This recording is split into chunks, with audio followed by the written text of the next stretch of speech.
Ever get that feeling? You come home from a trip, your head's still buzzing with all these amazing memories, right? But then, I don't know, like a week later, a month later, it starts to fade. You try and remember the name of that incredible little restaurant you found, or, that moment you shared a laugh with someone you met along the way, and it's gone. Ugh, it's like trying to grasp smoke. Yeah, exactly. So today we're diving deep into travel journaling. It's such a powerful way to really hold on to those travel experiences. Absolutely. And, speaking of holding on to things, a lot of the stuff you send over mentions these Listallian travel journals. Oh yeah, right. Those seem pretty popular. Yeah, they do. We should definitely look into what makes a well-designed journal so important for this. Definitely. I mean, I know for me, just having a good notebook makes all the difference. If the paper's flimsy or it feels cheap, I'm way less likely to use it. For sure. So today, let's figure out how keeping a travel journal can really make your trips better. Not just about remembering stuff, but also about how you experience the trip while you're actually there. I'm all for that. Okay, so first things first. Why bother preserving those fleeting moments at all? Right. Like, why is that so important? Well, think about it. We spend all this time and money planning these trips, going to all these amazing places, and then the memories just kind of disappear. Yeah, and it's not like we don't try to capture them. We take tons of pictures, videos, you name it. Exactly. But those only capture so much. It's like a snapshot. Totally. It's funny, I was just talking to my sister about this. She spent, I think it was a whole summer backpacking through Europe. Wow. I know, right? Must have been amazing. Anyway, she comes back with literally thousands of pictures on her phone. Incredible pictures, by the way. Yeah. But when I asked her about specific things, like a little moments or conversations, she just couldn't really remember the details. It was all blur. But then she pulled out this little notebook, super beat up. You could tell it had been everywhere with her, full of scribbles and little drawings and stuff. Oh, I love that. Me too. And suddenly, it was like all the stories came flooding back, like that nervous excitement she felt trying to order food in, like 4 different languages, or this random act of kindness from a stranger who helped her when she got totally lost. She even had a little sketch of the guy. And, she said standing in front of some of those ancient ruins, she just felt this wave of awe, and she could remember it all so vividly just from reading those few sentences in her notebook. Those details, the feelings, they were all right there in that journal. And I don't think any photo could have captured that in the same way. No way. Photos are great for capturing, well, how things look, right? The external stuff. Right. But journaling, it goes deeper, forces you to think about what really resonated with you, and then you have to put it into words. So when you're traveling and journaling, you're actually understanding the places you're visiting on a whole other level. I get that. It's more about processing than just documenting. Exactly. And that's where a journal like the ones Listallian makes comes in. Lots of pages, great quality paper. You can really go all in with the details, and you don't have to worry about running out of space. Plus, that 120 GSM paper, it feels amazing to write on. Makes you want to pick up the journal and just start writing. Yeah, there's something about good paper that just feels so much more inviting. It's a sensory thing for sure. Totally. Okay, so we've talked about journaling in general, but what about the idea of having a dedicated travel notebook? I mean, everyone has their phones these days, and there are tons of note-taking apps. What's so special about having a physical journal just for travel? That's a great question. I mean, it might seem a little old school, right? Yeah, a little bit. But think about it. If all your notes and memories are scattered all over the place, like on your phone, in different apps, on random scraps of paper. Oh, I know the type. My father-in-law's like that. Uh-huh. Go on. He travels a ton for work, and I swear he used to take notes on everything. His phone, hotel stationery, even on the back of his boarding pass, whatever was handy.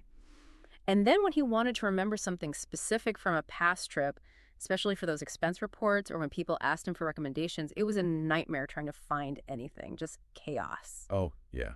I can only imagine. It wasn't until he started using a specific travel journal, one that actually had some built-in organization, that he felt like he had a handle on all his travel stuff. That makes total sense. Yeah. I mean, having one place for everything related to your trip makes it so much easier to keep track of things and then actually use that information later on.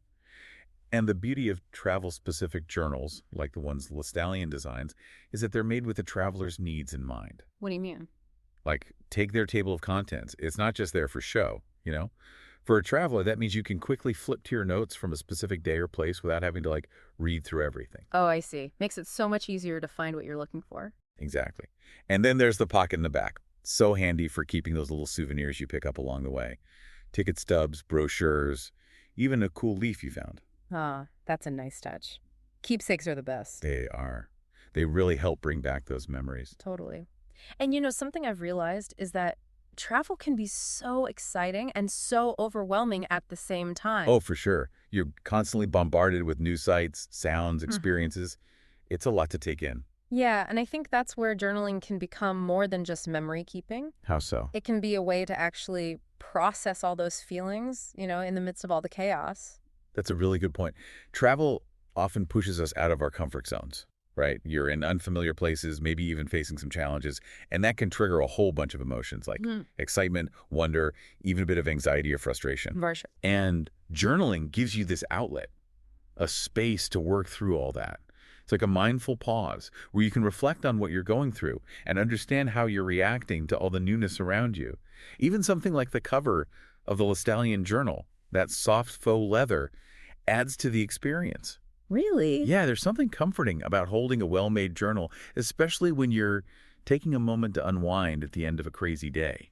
It's like a familiar anchor in the middle of all the unfamiliarity. I can definitely see that. My friend Liam went on this solo hiking trip through Patagonia a while back. Patagonia, wow. That's intense. Right. Incredible landscapes, but also incredibly isolated. Makes you feel pretty small, I bet. He said it did, and he told me that his travel journal became like his companion on that trip, especially when he felt alone. It Interesting. wasn't just about describing what he saw.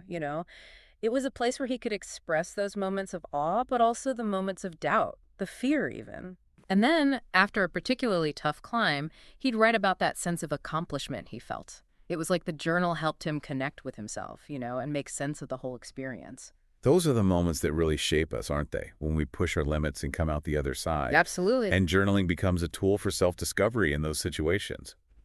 But let's get practical for a second. We've talked about the why, but what about the how? What makes a travel journal actually work for someone who's constantly on the go?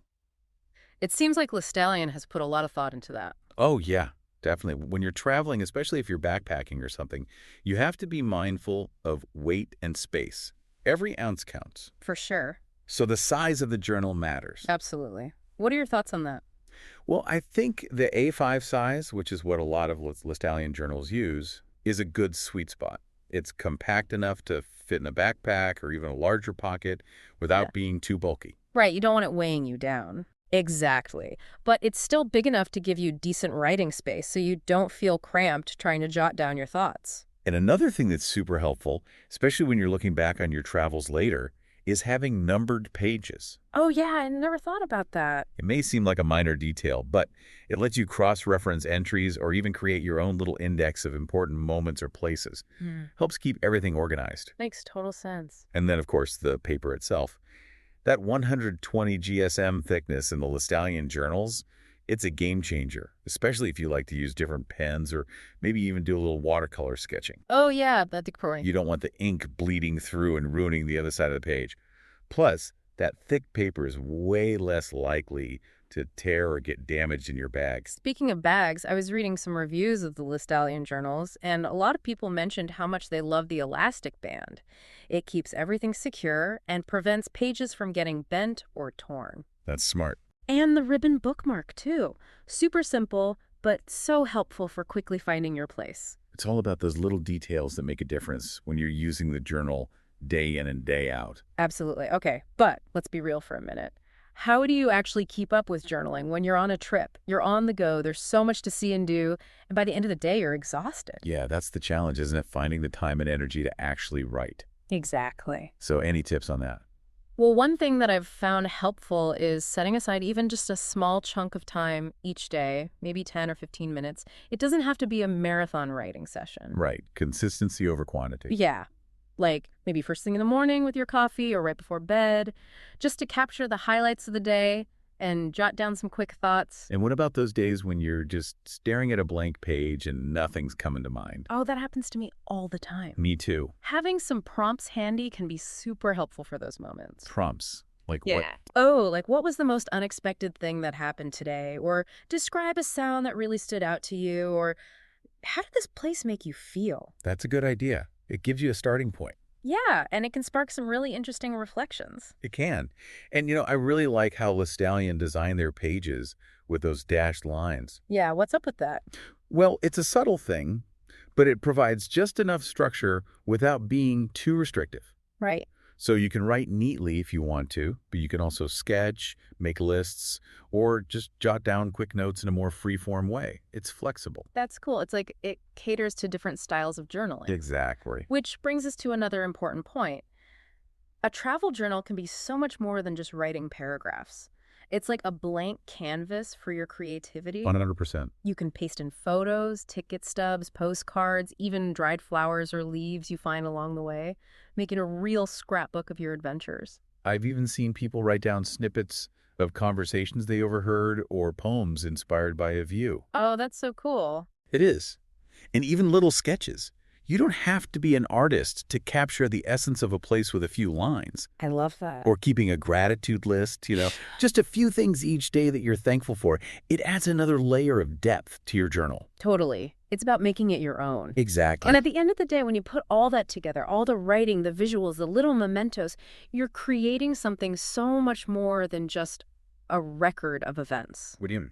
You're capturing those emotions, the insights, the moments of personal growth that happen when you travel. It becomes like a tangible representation of your journey. Yeah, and having a journal that's built to last, like those Lestallion journals with their durable covers and thick paper, means that those memories are not only captured, but also beautifully preserved. Like a treasured keepsake. Exactly. It's an investment in yourself and in the richness of your experiences. So to wrap up, we've really dug into how a dedicated travel journal, especially one that's designed with travelers in mind, can change the way you experience and remember your trips. And those Lestallion journals, with their focus on durability, quality, and those little details that make a difference, they're definitely worth checking out. They are. So I want to ask you, dear listener, how are you preserving your travel memories right now? Are they just floating around in the digital world? Imagine having a physical collection of your adventures, a tangible record filled not just with the facts, but with those feelings, those discoveries, those unique moments of reflection that made each trip special. What stories would those pages tell you years from now? That's the magic of a travel journal. It turns those fleeting moments into something you can hold on to, something you can revisit and learn from. So as you plan your next trip, whether it's a quick getaway or a grand adventure, consider packing a dedicated travel journal. It's a way to truly experience, reflect on, and savor those incredible journeys that life throws your way. Couldn't have said it better myself. Well, until next time, happy travels, everyone.